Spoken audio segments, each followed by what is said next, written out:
Kanchipuram Varamahalakshmi Silks, the Grand Banarasi Mela. First time ever in Hyderabad starting from November 1st.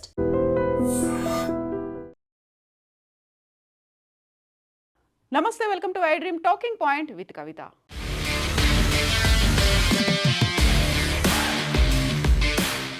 America భారతీయుల మీద సరికొత్త bomb వేయడానికి ready అయింది. Donald Trump అనుకున్నట్టుగా, అక్కడున్నటువంటి సెనేటర్లు అనుకున్నట్టుగానే జరిగితే నిజంగానే ఇది సేవలకి సంబంధించి సరికొత్త బాంబు కాబోతోంది. ఇప్పటిదాకా వస్తువుల మీద ఉన్నటువంటి సేవలు దానిని 50% పెంచడం, దీనికి సంబంధించినటువంటి బోల్డ్ అంత రీసెర్చ్ అనేది ఇప్పటిదాకా జరిగింది. బట్ ఇప్పుడు మాత్రం వస్తువుల మీద కాదు, సేవల మీద కూడా ట్యాక్స్ వేయడానికి అమెరికా సెనేట్ నిర్ణయం తీసుకుంది. ఇప్పుడు కాంగ్రెస్కి సంబంధించి ఓటింగ్ అనేది జరగబోతోంది. గతంలోనే 25% ఉన్నటువంటి టారిఫ్ని 50% చేశారు. దీంతో పాటుగా H1B వీసాలకి సంబంధించి $15,000 ఉన్నటువంటి ఫీజుని $1,00,000 కూడా చేసిన తర్వాత అమెరికాకి సంబంధించి halting international relocation of employment HIRE అనేటువంటి ఈ యాక్ట్ అనేది, ఈ యాక్ట్ని బేస్ చేసుకుని ఒకవేళ అమెరికా కంపెనీలు కావచ్చు, లేకుంటే అమెరికాలో ఉన్నటువంటి అమెరికన్స్ ఎవరైనా విదేశాలకి సంబంధించి అక్కడి నుంచి ఎంప్లాయ్మెంట్ కనుక కుదుర్చుకుంటే, అంటే భారతదేశానికో లేకుంటే ఇతర దేశాలకు సంబంధించినటువంటి ఎంప్లాయీస్ని కనుక తీసుకుంటే వారికి చెల్లించేటువంటి మొత్తంలో 25% పన్ను రూపంలో కట్టాల్సినటువంటి పరిస్థితులు ఉంటాయి. అంటే ఒకవేళ శాలరీ కనుక ఇస్తే అందులో 25% ప్రభుత్వానికే ట్యాక్స్ రూపంలో కట్టేలా ఈ హైర్ యాక్ట్ని, halting international relocation of employment act అనేది తీసుకొచ్చారు. ఈ నేపథ్యంలో ఇప్పటిదాకా ఒకవేళ ఏదైనా సర్వీసెస్కి సంబంధించి దాన్ని ఎగ్జంప్షన్ అనేది కూడా ఉంటుంది, ట్యాక్స్ ఎగ్జంప్షన్. ఆ ట్యాక్స్ ఎగ్జంప్షన్ అనేది కూడా లేకుండా చేయబోతోంది. అంతా అనుకున్నట్టుగా జరిగితే December 31st, 2025 వరకు ఈ బిల్ కనుక పాస్ అవుతే January 1, 2026 నుంచి ఇది అమలు కాబోతోంది. అంటే January 1 నుంచి ఏదైనా అమెరికా కంపెనీ కావచ్చు, లేకుంటే అమెరికన్స్ విదేశాలకు చెందినటువంటి నిపుణులను కావచ్చు, లేకపోతే విదేశాలకు చెందినటువంటి ఏదైనా సంస్థని కనుక తమకు కొలాబరేట్ చేసుకుంటే వారికి సర్వీసెస్ అంటే జాబ్ శాలరీ కనుక చెల్లించాల్సి ఉంటే చెల్లించే మొత్తంలో 25% అమెరికన్ కంపెనీలు భరించాల్సి ఉంటుంది. ఈ మొత్తాన్ని అమెరికాకు చెందినటువంటి అక్కడ ఉన్నటువంటి స్థానికులకి స్కిల్ డెవలప్మెంట్తో పాటుగా రీస్కిల్లింగ్, నైపుణ్యాలను డెవలప్ చేయడానికి మేము ఉపయోగిస్తాము అనేటువంటి మాటను తీసుకొచ్చింది. అమెరికాలో ఉన్నటువంటి కళాశాలల గ్రాడ్యుయేట్లను కెరీర్ ప్రారంభించడానికి ఇబ్బంది పడుతున్నారు, వారికి సంబంధించి మేము దీన్ని హెల్ప్ చేయబోతున్నాము అనేటువంటి మాటని ఈ హైర్ యాక్ట్ అనేది చెప్పబోతోంది. సో ఇప్పటిదాకా ఉన్నటువంటి ఖర్చులకు పన్ను మినహాయింపులను ఈ హైర్ యాక్ట్ అనేది నిరోధించబోతోంది. దీంతో డొమెస్టిక్ వర్క్ ఫోర్స్ ఫండ్గా ఏదైతే 25% అమౌంట్ని ట్యాక్స్ రూపంలో కలెక్ట్ చేస్తున్నారో డొమెస్టిక్ వర్క్ ఫోర్స్ ఫండ్గా దాన్ని మారుస్తారు. అక్కడ ఉన్నటువంటి అమెరికన్లకు సంబంధించి వర్క్ ఫోర్స్ని బలోపేతం చేయడంతో పాటుగా అప్రెంటిస్షిప్ కోసం కూడా దీన్ని ఉపయోగిస్తారు. దానికి కావలసినటువంటి ప్రోగ్రాంలను డెవలప్ చేయడానికి, ఆర్థిక సహాయం కోసం దీన్ని ఉపయోగిస్తున్నట్టుగా అనౌన్స్ చేశారు. దీనికి సంబంధించి ఇప్పుడు అమెరికా కాంగ్రెస్ దీన్ని చర్చించబోతోంది. యాక్చువల్గా అక్కడున్నటువంటి ఐటీ కంపెనీలు ఏ మేరకు లాబియింగ్ చేయబోతాయి, దీన్ని అడ్డుకుంటాయా, కాంగ్రెస్లో జరగబోయేటువంటి చర్చకి సంబంధించి డిస్కషన్ని, ఆ డిబేట్ని అడ్డుకుంటాయా అనేది ఇప్పటికీ తెలియాల్సినటువంటి అవసరం అయితే ఉంది. సెనేటర్ బెర్నీ మొరినో ఈ బిల్లునైతే ప్రవేశపెట్టారు. 20% ఎక్సైజ్ పన్నుని ఇది ప్రతిపాదించబోతోంది. సంబంధిత పన్నుని ఇప్పటిదాకా ఉన్నటువంటి దాన్ని నిరాకరిస్తుంది. రీస్కిల్లింగ్ డొమెస్టిక్ ఫండ్ కోసం అయితే దీన్ని ఉపయోగిస్తున్నారు.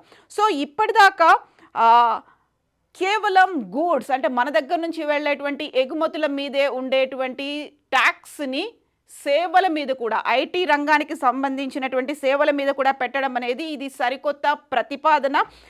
ఈ హైర్ బిల్లు వల్ల అవుట్సోర్సింగ్ కింద విదేశీయులను ఉద్యోగులుగా నియమించి ఉంటే వారికి జీతాల కింద 25% కట్ చేసుకోవాలి, పన్ను కట్టాల్సినటువంటి అవసరం ఉంది. సో ఈ నేపథ్యం ఈ యాక్ట్ కనుక వస్తే భారతదేశానికి సంబంధించి ఐటీ సేవలు, బిజినెస్ ప్రాసెసింగ్, అవుట్సోర్సింగ్తో పాటుగా కన్సల్టింగ్, జీసీసీ అంటే గ్లోబల్ కేపబిలిటీ సెంటర్ మీద కూడా ప్రభావం చూపించే అవకాశాలు ఉన్నాయి. ఐర్లాండ్, ఇజ్రాయెల్, ఫిలిప్పీన్స్ వంటి దేశాల మీద ప్రభావం ఉన్నప్పటికీ భారతదేశం మీద తీవ్ర స్థాయిలో ఈ ప్రభావం ఉండేటువంటి అవకాశం ఉంది అనేటువంటి మాట ఈ నేపథ్యంలోనే భారతదేశ ఆర్బీఐ మాజీ గవర్నర్ కూడా రఘురామ్ రాజన్ కూడా దీన్ని తీవ్ర స్థాయిలో తప్పుపడుతున్నారు. భారతదేశం మీద తీవ్రమైనటువంటి ఆర్థిక ప్రభావం చూపించే అవకాశాలు ఉన్నాయి అనే దాంతో పాటుగా అమెరికా కాంగ్రెస్లో ప్రవేశపెట్టినటువంటి ఈ హైర్ బిల్ ఇప్పుడు సెనేట్ కమిటీ ఆఫ్ ఫైనాన్స్కి సంబంధించి వారి దగ్గర ఉంది. ఆ తర్వాత దాని మీద డిస్కషన్ చేయబోతోంది. మన ఆర్థిక వ్యవస్థ మీద తీవ్రమైనటువంటి ప్రభావం ఉండే అవకాశం ఉంది అనేటువంటి మాటలు, విమర్శలు, వాదనలు కూడా వినిపిస్తున్నాయి. సో ఇప్పటికే బ్లూ కాలర్ ఉద్యోగాలు అనేవి చైనాకు వెళ్ళిపోయాయి, వైట్ కాలర్ ఉద్యోగాలు భారతదేశానికి వెళ్ళిపోతున్నాయి. కాబట్టి అక్కడున్నటువంటి స్థానిక అమెరికన్లకి, స్థానిక యువకులకి ఉద్యోగ అవకాశాలు లేకుండా పోతున్నాయి అనేటువంటి ప్రతిపాదననే ఈ హైర్ యాక్ట్ రూపంలో వచ్చింది. అందువల్లే అమెరికా భారత ఆర్థిక సంబంధాలు ఇంతలా దిగజారిపోతాయి అనేటువంటిది మాట ఏడాది క్రితం వరకు లేదు. బట్ ఇప్పుడు ఆ ఎఫెక్ట్ చాలా ఉండే అవకాశం ఉంది అంటూ కాంగ్రెస్ కూడా, మన ఇండియన్ నేషనల్ కాంగ్రెస్ పార్టీ కూడా అదే మాట చెప్తోంది.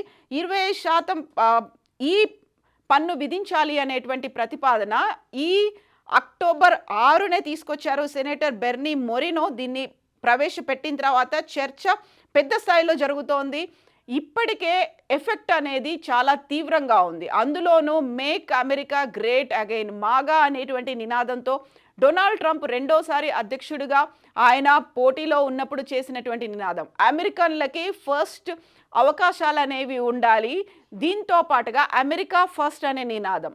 మిగతా దేశాలకు చెందినటువంటి వాళ్ళు అక్కడ ఉన్నటువంటి వర్క్ ఫోర్స్ను ఆక్రమించుకున్నారు, అక్కడ ఉన్నటువంటి నేటివ్ అమెరికన్లకి ఉద్యోగాలు లేవు అనేటువంటి మాట ఉంది. కాబట్టి ఇది సరికొత్త బాంబుగా అభివర్ణిస్తున్నారు. ఎట్ ద సేమ్ టైం ఇక రఘురామ్ రాజన్ కూడా చెప్తున్నటువంటి మాటని బట్టి చూస్తే, సో H1B వీసాకి సంబంధించి ఇప్పటికే అది ఒక భారంగా పరిణమిస్తుంది అని భావిస్తున్నటువంటి తరుణంలో ఒకవేళ $15,000 నుంచి $1,00,000 ఇక్కడి నుంచి H1B వీసా మీద వెళ్ళేటువంటి ఉద్యోగుల మీద పడుతుంది, లేకపోతే అక్కడ ఎవరైతే పిలిపించుకుంటున్నారో వారి మీద భారం పడుతుంది అనుకుంటే, అంతకు మించినటువంటి భారంగా ఈ హైర్ యాక్ట్ వస్తున్నటువంటి ఈ ఆర్థిక భారం అనేది తలకు మించినట్టుగా ఉండబోతోంది అనేటువంటి మాట అయితే వినిపిస్తోంది. ఈ నేపథ్యంలోనే ఆర్బీఐ మాజీ గవర్నర్ రఘురామ్ రాజన్ చెప్పిన దాన్ని బట్టి చూస్తే, అమెరికా కాంగ్రెస్ చర్చిస్తున్న హైర్ యాక్ట్ అవుట్ సోర్సింగ్ పన్నులను వేయాలనుకుంటోంది.